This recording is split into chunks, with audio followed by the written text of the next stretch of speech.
सहनाववतु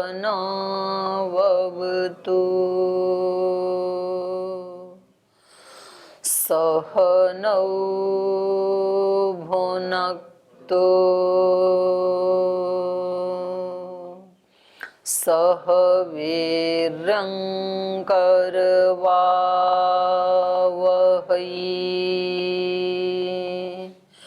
तेजस्विनावधीतमस्तु मा विद्विषावहै।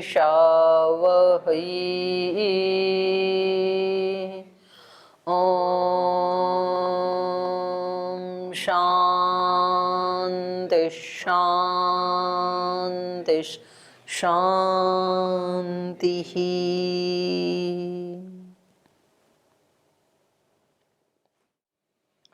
न्याय दर्शन के चतुर्थ अध्याय का प्रथम आनिक हम पढ़ रहे हैं और यहाँ प्रकरण चल रहा था कि जो सूक्ष्म तन्मात्राएं हैं उनमें ही रूप आदि जो गुण हैं उनका योग हो जाता है।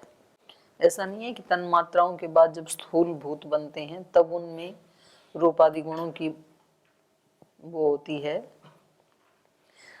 नियुक्ति होती है, ऐसा नहीं है। तो स्थूल से ही स्थूल की उत्पत्ति होती है, स्थूल नहीं व्यक्त से, व्यक्त से ही व्यक्त की उत्पत्ति होती है, ऐसा इनका सिद्धांत था।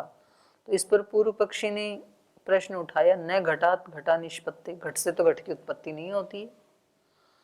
इन्होंने कहा था कि हम प्रत्यक्ष प्रमाण से देखते हैं कि कारण में जो गुण धर्म होते हैं वही कार्य में भी आते हैं। तो क्योंकि कार्य व्यक्त है तो कारण में भी व्यक्तता है। कार्य में यदि रूप आदि की अभिव्यक्ति है तो कारण में भी रूप आदि की अभिव्यक्ति है, और वो हम अनुमान प्रमाण से जान रहे हैं प्रत्यक्ष के आधार पर। तो ये बोले ये भी तो प्रत्यक्ष है कि घट से घट उत्पन्न नहीं होता है। तो इसका इन्होंने उत्तर दिया, न ब्रूमन सर्वम सर्वस्य कारणमिति। हम ये नहीं कह रहे हैं कि सब का कारण हो जाते हैं, व्यक्त सभी व्यक्त कार्यों का कारण बन जाते हैं, ऐसा हमने नहीं कहा था। बल्कि हमने क्या कहा था, किंतु यद उत्पद्यते व्यक्तम द्रव्यम, जो भी व्यक्त द्रव्य उत्पन्न होता है, तथा भूताद एवं उत्पद्यते, वो उसी प्रकार के कारण वाले से उत्पन्न होता है। व्यक्तम च तत् मृत द्रव्यम, वो जो मिट्टी रूपी द्रव्य है वो क्या है, व्यक्त है, उसका रूप आदि है। कपाल संजकम, और जो कपाल संजक द्रव्य है वो भी व्यक्त है। या तो घट उत्पद्यते, जिनसे कि घट की उत्पत्ति होती है, या तो मिट्टी से या तो कपाल से। और न च एतद् निह्नोआनः कश्चित् अभ्यनुज्याम लब्धुमर्हति, इस सत्य को छिपाया नहीं जा सकता। अगर आप इस सत्य को छिपाते हैं, इसको छिपाते हुए, तो फिर कहीं भी आप इस कार्य कारण की जो अभ्यनुज्ञा है इसको उपलब्ध नहीं कर पाएंगे। माने कार्य कारण के सिद्धांत को कहीं भी प्राप्त नहीं कर पाएंगे फिर आप, क्योंकि ये दोष तो सब जगह ही आ जाएगा। तद एतत् तत्वम, तो इसलिए ये सिद्धांत है, ये यथार्थ है कि व्यक्त से ही व्यक्त की उत्पत्ति होती है, या जैसा कारण होता है उससे वैसे ही कार्य की उत्पत्ति होती है। इति चतुर्भि सूत्रैहि प्रेत्य भाव परीक्षा प्रकरणम। तो यहाँ तक प्रेत्य भाव की परीक्षा हो गई। प्रेत्य भाव की परीक्षा क्या हुई, आत्मा नित्य है। इन्होंने कहा था ना आत्मा नित्य है तो प्रेत्य भाव की उत्पत्ति नहीं होगी। तो कहा कि प्रेत्य भाव की उत्पत्ति ही तब होगी जब आत्मा नित्य है, अनित्य है यदि तब तो हो ही नहीं पाएगी, क्योंकि उसमें अकृत अभ्यागम का दोष आ जाएगा। अब आगे ये ना कुछ वाद चलाना चाह रहे हैं, भिन्न भिन्न लोगों के कुछ मत हैं, क्योंकि प्रेत्य भाव के बाद किसकी परीक्षा होनी चाहिए, आत्मा शरीर इंद्रिय अर्थ मन बुद्धि प्रेत्य भाव फल, तो फल की होनी चाहिए। तो फल से पहले कुछ प्रवाद बता रहे हैं ये यहाँ पर भिन्न भिन्न आचार्यों की। अतः परम, यहाँ से आगे प्रावादुकानाम दृष्टयः प्रदृश्यन्ते, कुछ जो भिन्न भिन्न मत वाले जो दार्शनिक हैं तो उनके मत को यहाँ पर प्रदर्शित किया जा रहा है, जिनमें पहला मत, तो ये इसमें कितने मत आ रहे हैं इस पाद में और क्या क्या आ रहे हैं वो भी आपको ध्यान से पढ़ना चाहिए, क्योंकि ये भी बड़े प्रश्नों में कभी कभी प्रश्न आ जाता है 15 नंबर का कि चतुर्थ अध्याय के प्रथमान्हिक में कितने प्रकार के प्रवादों का उल्लेख किया गया है और वो कौन कौन से हैं। तो इसमें सबसे पहला प्रवाद है अभावात भावोत्पत्ति ही नानुपमृद्य प्रादुर्भावात। तो पहला सिद्धांत है अभावात भावोत्पत्ति, अभाव से भाव की उत्पत्ति होती है। पहले कोई वस्तु होती नहीं है तो उसका अभाव है, और फिर जब उत्पन्न हो जाती है तो वो फिर सत्ता में आ जाती है। तो अभावात भावोत्पत्ति ही न अनुपमृद्य प्रादुर्भवती। तो उसका एक उदाहरण दे रहे हैं कि जैसे बीज से अंकुर फूटता है तो पहले बीज का क्या होता है, उपमर्दन, विनाश। पहले बीज का नाश हो जाता है तभी तो अंकुर आता है। ऐसा नहीं होता है कि अंकुर भी आ जाए और नीचे ढूंढने तो बीज भी मिल जाए, ऐसा नहीं होता है। बीज खत्म मिलेगा, फिर जड़ मिलेगी आपको। तो कह रहे हैं न अनुपमृद्य, उपमर्दन के बिना, विनाश के बिना, प्रादुर्भाव न, उत्पत्ति हो ही नहीं सकती है। तो बीज का जब नाश हो गया तो बीज का अभाव हो गया, तो अभाव से ही अंकुर की उत्पत्ति हुई। असतः सत उत्पद्यते इति अयम पक्षः। तो यहाँ न्याय दर्शन का पक्ष क्या है, मत क्या है, असत से सत की उत्पत्ति होती है, क्योंकि पहले अंकुर था ही नहीं, तो असत रूप में था ना वो, और अब वो उत्पन्न हो गया तो सत रूप में आ गया।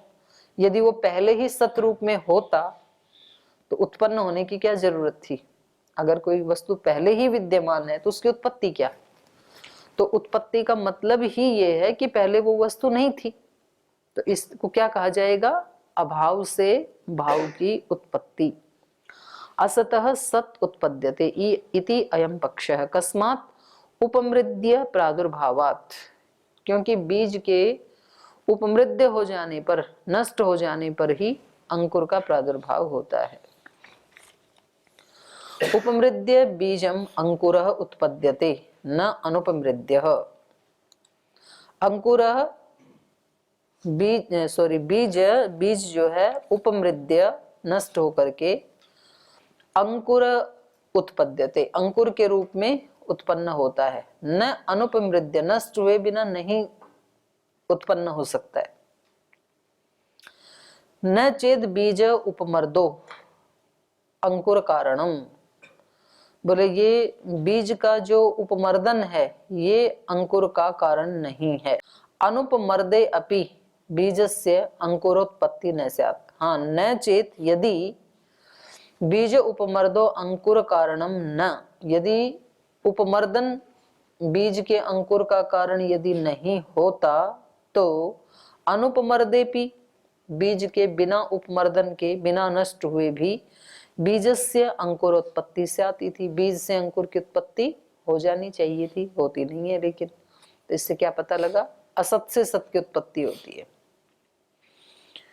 अत्र अभिधीयते व्याघाताद् अप्रयोगः। कह रहे हैं ये विरोध होने से ये आपका कथन उचित नहीं है, अप्रयोग है ये।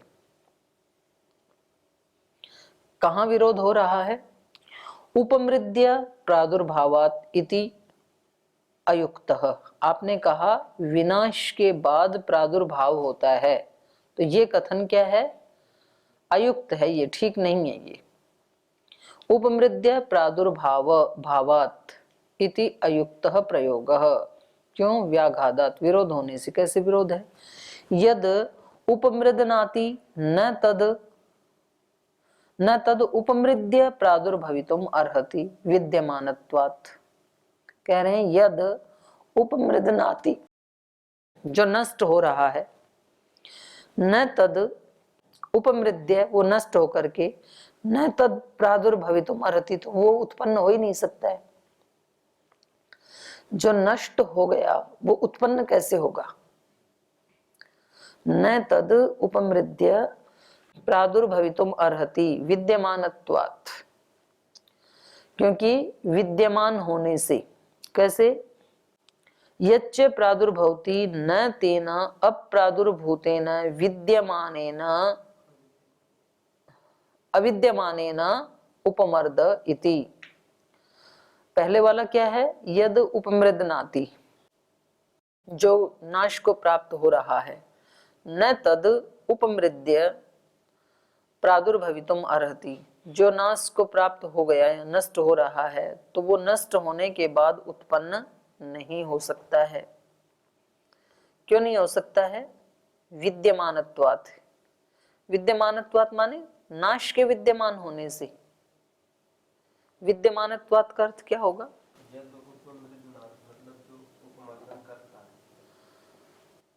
अच्छा, यद उपमृदनाति, जो नाश करता है, न तद उपमृद्य प्रादुर्भवितुम अर्हति।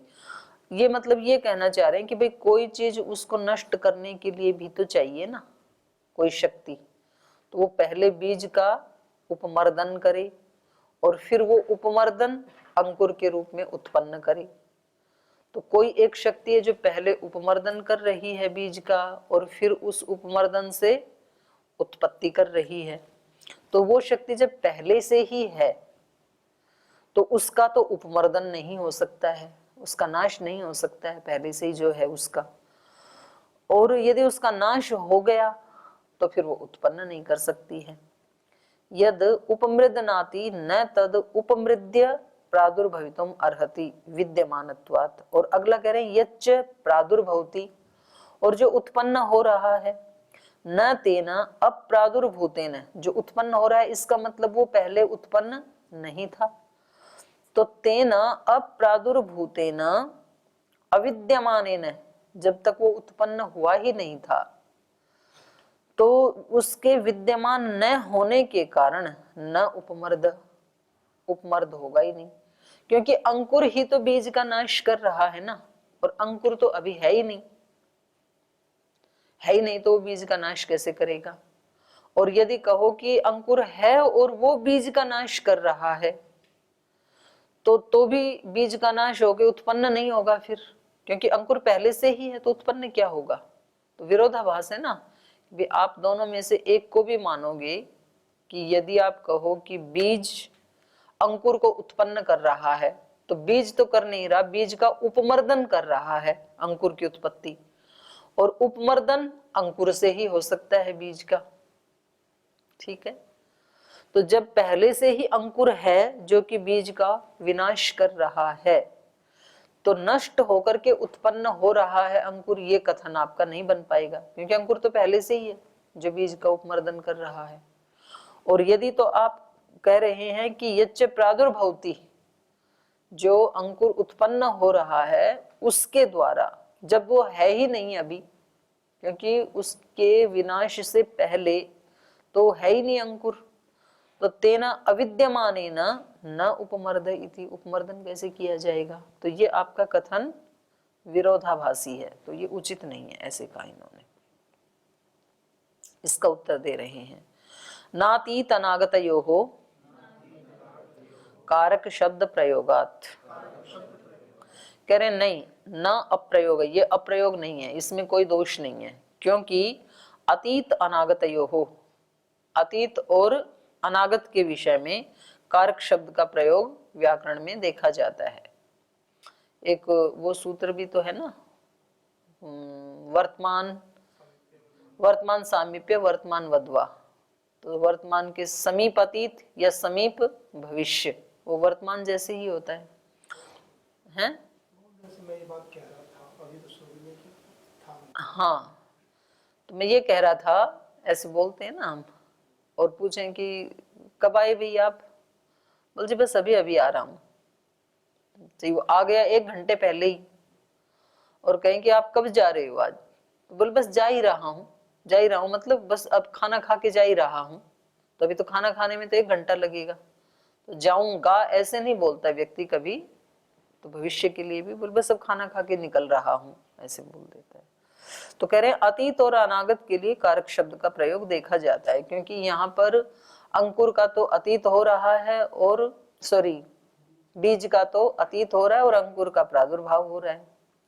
तो अतीते च अनागते च अविद्यमाने कारक शब्दाः प्रयुज्यन्ते। जैसे पुत्रो जनिष्यते, वे पुत्र होगा इसके, तो अभी तो पैदा हुआ नहीं, तो पुत्र संज्ञा कहां से आ गई?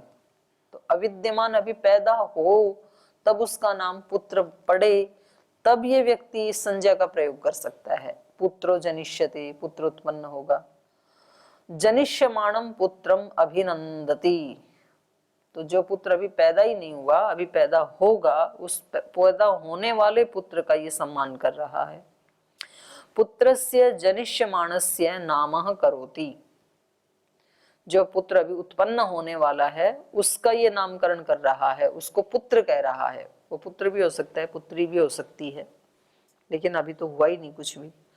अभूत कुंभो भिन्नम कुंभम अनुशोचति। अभूत कुंभो माने घड़ा टूट गया, ऐसे बोलते हैं ना हम। अभूत मतलब बीत गया। तो जब टूट गया तो घड़ा कहाँ रहा? अब तो ठीकरे बन गए ना उसके, तो फिर में हम क्या कहते हैं? घड़ा टूट गया, अभूत कुंभ। तो ये क्या हो गया? अतीत का उदाहरण। भिन्नम कुंभम अनुशोचति, टूटा हुआ जो घड़ा है उसका क्या करता है? शोक करता है। माने घड़ा टूट गया मेरा, ऐसे बोलते हैं ना व्यक्ति शोक करते हुए। तो जब वो टूट ही गया तो घड़ा कहाँ है? अब उसकी वो संज्ञा है ही नहीं, लेकिन अतीत की संज्ञा का भी, कारक का भी प्रयोग किया जा रहा है यहाँ। भिन्नम कुंभम अनुशोचति। भिन्नस्य कुंभस्य कपालानि, क्योंकि टूटा हुआ जो घड़ा है उसके क्या है? कपाल है। अजाताः पुत्राः पितरं तापयन्ति इति बहुलम भाक्ता प्रयोगः दृश्यन्ते। अजातः पुत्र, जो पुत्र पैदा ही नहीं हुए अभी, वो पितरम तापयन्ति, पिता को दुखी करते हैं। मतलब पैदा हुए तो करते ही करते हैं, बिना पैदा हुए भी करते हैं। जैसे किसी व्यक्ति के संतान नहीं हुई तो फिर वो व्यक्ति बहुत दुखी होता है ना, और उससे पूछेंगे भाई क्यों दुखी हो? तो बोले पुत्र पैदा नहीं हुए, संतान पैदा नहीं हुई। तो ये संतान बिना पैदा हुए दुखी कर रही है पिता को। अजातः पुत्राः पितरम तापयन्ति इति बहुलम भाक्ता प्रयोग। तो गौण प्रयोग है ना, वे पैदा ही नहीं हुआ तो पुत्र कहां से हुआ? उसे पूछेंगे भाई आप क्यों इतने दुखी हो रहे हो? बोले ये पुत्र तापित कर रहे हैं। कौन से पुत्र? अजातः पुत्राः, जो उत्पन्न नहीं हुए। अगर आज पुत्र उत्पन्न हो जाते तो ये बातें नहीं सुननी पड़ती लोग में, ऐसे दुखी होते हैं। का पुनः इयम भक्ति ही, तो ये गौणता क्या है? आनंतर्यम भक्ति, जो एक के बाद तुरंत बाद में आने वाला है ना, ये ही गौण प्रयोग है। माने जैसे बीज के उपमर्दन के तुरंत बाद जो अंकुर की उत्पत्ति है, ये गौण प्रयोग है। आनंतर्य सामर्थ्यात उपमृद्य प्रादुर्भावार्थः, तो कह रहे हैं आनंतर्य के सामर्थ्य से उपमृद्य प्रादुर्भाव अर्थः, उपमर्दन होकर के प्रादुर्भाव होता है, ये अर्थ उससे निकल रहा है आनंतर्य से। प्रादुर्भविष्यन् अंकुर उपमृदनाति, जो अंकुर अभी उत्पन्न होने वाला है भविष्य में, थोड़ी देर में, वो भविष्य वाला जो अंकुर है वो उपमृदनाति, वो इस बीज का उपमर्दन कर रहा है। उपमृदनाति इति भाक्तम कर्तृत्वम इति, क्योंकि इन्होंने कहा था ना कि जब अंकुर पैदा ही नहीं हुआ तो वो नाश कैसे करेगा इसका? तो कहने गौण रूप से वो इसका नाश करता है। तो ये गौण कर्तृत्व है उस अंकुर का। तो सिद्धांत वहीं की वहीं रहा, असत से सत की उत्पत्ति होती है। अब आगे कह रहे हैं न विनष्टेभ्यो अनिष्पत्तेः, कह रहे हैं नष्ट हुए से उत्पत्ति नहीं हो सकती है। जो नष्ट हो गया तो उससे उत्पत्ति कैसे होगी?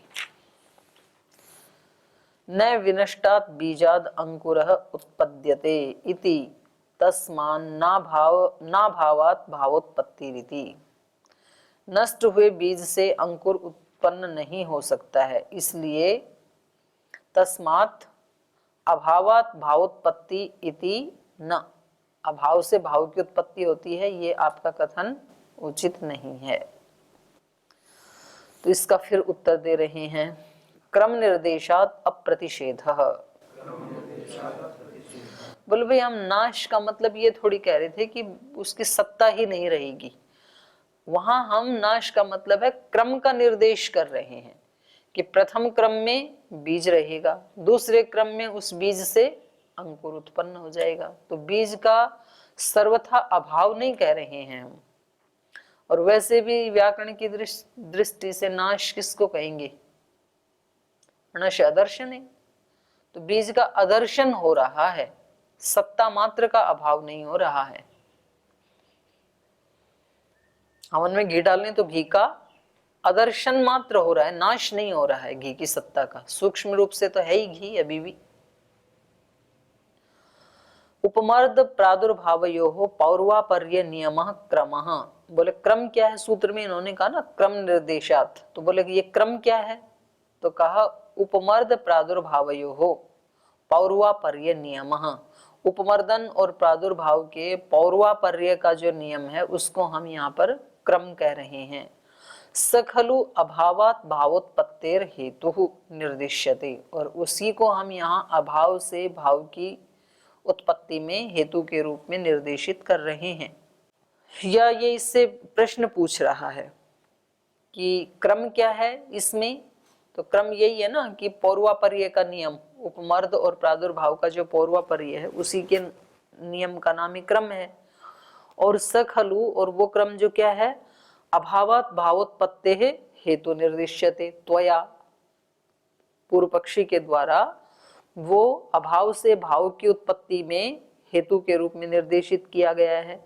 सच न प्रतिसिध्यते, तो मैं उसका प्रतिषेध नहीं कर रहा हूं, सिद्धांती कह रहा है कि आपने यदि इसमें उपमर्दन से या बीज के नाश से अंकुर की उत्पत्ति में यदि क्रम का निर्देश किया है तब तो मैं उसका प्रतिषेध नहीं करता हूं, क्रम तो है ही, उसको मैं मानता हूं। और यदि तो ये सिद्धांति के पक्ष से उसके मुख से निकलवाना है तो तब इसका अर्थ सीधा सीधा ही हो जाएगा कि भाई हमने क्रम निर्देश किया है इसलिए आप हमारे इसका प्रतिषेध नहीं कर सकते हैं, क्योंकि मेरे द्वारा अभाव से भाव की उत्पत्ति में सर्वथा उसके नाश की बात नहीं कही बल्कि पौर्वापर्य की बात कही गई है। और सच न प्रतिसिध्यते त्वया, फिर यहाँ पर त्वया आ जाएगा, उसका आप भी प्रतिषेध नहीं कर सकते हैं पूर्वापर्य का। इति व्याहत व्यूहानाम अवयवानाम पूर्व व्यूह निवृत्तौ व्यूहांतरा द्रव्य निष्पत्ति न अभावात्। तो बोलिए यहाँ पर हम क्या कहना चाह रहे हैं? व्याहत व्यूहानाम अवयवानाम, जिन अवयवों का व्यूहन पहले एक तरह का था उसका व्याहत हो गया, माने उस व्यूहन को हमने चेंज कर दिया। बीज के रूप में अलग तरह का व्यूहन था सेल्स का, और अंकुर के रूप में अलग तरह का व्यूहन हो गया।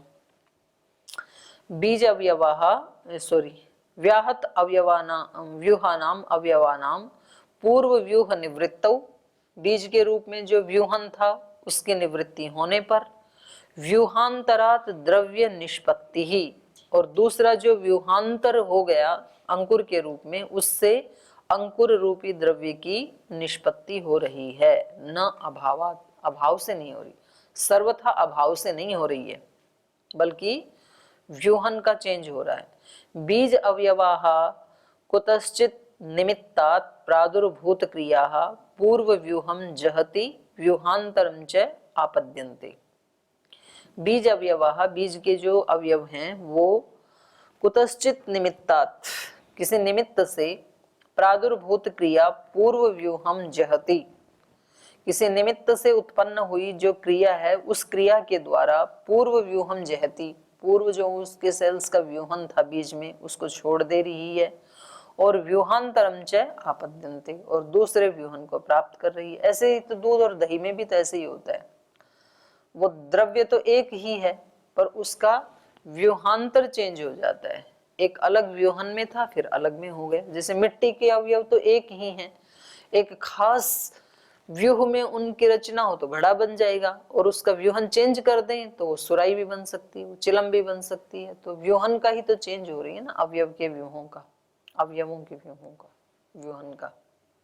तो कह रहे हैं व्यूहांतराद अंकुर उत्पद्यते, वो व्यूहन चेंज होकर के जो दूसरा व्यूहन हो गया उन अवयवों का, तो उससे अंकुर की उत्पत्ति हो रही है। दृश्यन्ते खलु अवयवाः तत्संयोगाश्च अंकुरोत्पत्ति हेतवः। तो बोले ये तो देखा ही जाता है, दृश्यन्ते खलु अवयवाः तत्संयोगाश्च, और उन वो अवयव माने अंकुर के रूप में तो दिखाई देते ही हैं, ऐसा थोड़ी सर्वथा नष्ट हो गई। तो कहा दृश्यन्ते खलु अवयवाः तत्संयोगाश्च, और उन अवयवों का संयोग भी देखा जाता है। कैसे? उत्पत्ति, अंकुर उत्पत्ति हेतवः, अंकुर की उत्पत्ति में वो व्यूहन ही तो हेतु बना है, तो वो सर्वथा नष्ट तो नहीं ना हुए। न च निवृत्ते पूर्व व्यूहे बीज अवयवानां शक्यम व्यूहांतरेण भवितुम इति। तो कह रहे हैं बिना उस व्यूहन की निवृत्ति के, न च अनिवृत्ते पूर्व व्यूहे, पूर्व व्यूहन के निवृत्त हुए बिना, बीज अवयवानाम, बीज के अवयवों का पूर्व व्यूहन निवृत्त हुए बिना, व्यूहांतरेण भवितुम न शक्यम, उसका व्यूहांतर हो ही नहीं सकता है। एक व्यूहन को नष्ट करेंगे तो ही दूसरा व्यूहन उत्पन्न हो सकता है। इति उपमर्द प्रादुर्भावयोः पौर्वापर्य नियमः क्रमः। इसलिए उपमर्द और प्रादुर्भाव में पौर्वापर्य के का जो नियम है उसको हमने यहाँ सूत्र में क्रम कहा है। तस्मात् न अभावात भावोत्पत्ति रीति। तो इसलिए हमने जो कहा था कि असत्य से सत्य की उत्पत्ति, तो वहां सर्वथा अभाव से भाव की उत्पत्ति हम नहीं मान रहे हैं, बल्कि एक अवयवों के व्यूहन का पौर्वापर्य ही हम उससे बताना चाह रहे हैं। पहले वाले अवयवों का, पूर्व वाले अवयवों का व्यूहन चेंज हो गया, इसी को हम नाश कह रहे हैं। और अंकुर के रूप में उनकी उत्पत्ति हो गई, व्यूहन चेंज हो गया, उसी को हम उत्पत्ति कह रहे हैं। न च अन्यत बीज अवयवेभ्यो अंकुरोत्पत्ति कारणम इति उपपद्यते बीजोपादान नियम इति। कह रहे हैं बीज अवयवेभ्य अन्यत, बीज के अवयव से अन्यत अंकुर उत्पत्ति कारणम न उपपद्यते, बीज की, अंकुर की उत्पत्ति में और कोई कारण मिल ही नहीं सकता, उपपन्न ही नहीं हो सकता है। इसलिए बीजो उपादान नियम है, बीज ही अंकुर का उपादान कारण है, यही नियम है। इति पंचभी सूत्रैः शून्यता उपादान निराकरण प्रकरणम। तो शून्य से सृष्टि नहीं होती है। जब ये कहा जाता है अभाव से भाव की उत्पत्ति हो रही है, तो वहां ये कहा जा रहा है कि उत्पत्ति में अवयवों का जो व्यूहन है वो इस उत्पत्ति से पहले किसी अलग व्यूहन में था। पौर्वापर्य का वहां पर क्रम दिखाया जाता है। तो एक तरह से इन्होंने अपनी बात भी कह दी, और जो दूसरे शास्त्र हैं सांख्य दर्शन आदि, उससे अब विरोध को भी बचा लिया, क्योंकि वो सत्कार्यवाद को मानने वाले हैं। अभाव से भाव की उत्पत्ति नहीं होती ना। और यहाँ पर इन्होंने अभाव को किस रूप में कह दिया? असत्कार्यवाद को हाँ, व्यूहन पौर्वापर्य के रूप में कह दिया कि भाई इस रूप में तो, अंकुर के रूप में तो ये व्यूहन नहीं था, तो उसी को ही हम असत कह रहे हैं। और वो सर्वथा उसका नाश ही हो गया बीज का, ऐसा हम नहीं कह रहे हैं, इसलिए ये सत्वी है। तो ये एक पूरा हो गया। यहाँ पर जो शून्यतावाद शून्यता को ही उपादान कारण मानते हैं कि ये सृष्टि किससे हुई? शून्य से, अभाव से, असत से, उसका यहाँ पर निराकरण कर दिया है। असत्कार्यवाद मानते हैं, लेकिन किस रूप में? पौर्वापर्य के रूप में, या व्यूहन के परिवर्तन के रूप में, क्रम परिवर्तन के रूप में मानते हैं। अब दूसरा सिद्धांत बता रहे हैं। अथ अपर आह, अब दूसरा व्यक्ति कह रहा है, दूसरे एक दार्शनिक का मत है, ईश्वरः कारणम पुरुष कर्मा फल्य दर्शनात्। कह रहे हैं सब चीजों का, इस सृष्टि का, हमारे सुख दुख आदि का, सब का कारण ईश्वर ही है। क्यों? तो हेतु दे रहे हैं, पुरुष कर्म अफल्य दर्शनात्, पुरुष के कर्मों की असफलता देखे जाने से। पुरुष तो कुछ कुछ चाहता है अपने जीवन में, लेकिन वो सब हो नहीं पाता है, उसमें कुछ हो जाता है, कुछ नहीं हो पाता है। तो यदि इसके हाथ में ही सब कुछ होता, पुरुष के हाथ में, तो एक बार भी असफलता नहीं होनी चाहिए थी। लेकिन देखा तो ये जाता है कि व्यक्ति कहता है जो मैं चाहता था वो तो मिला ही नहीं, और जो मैं नहीं चाहता था वो सब सामने आ गया।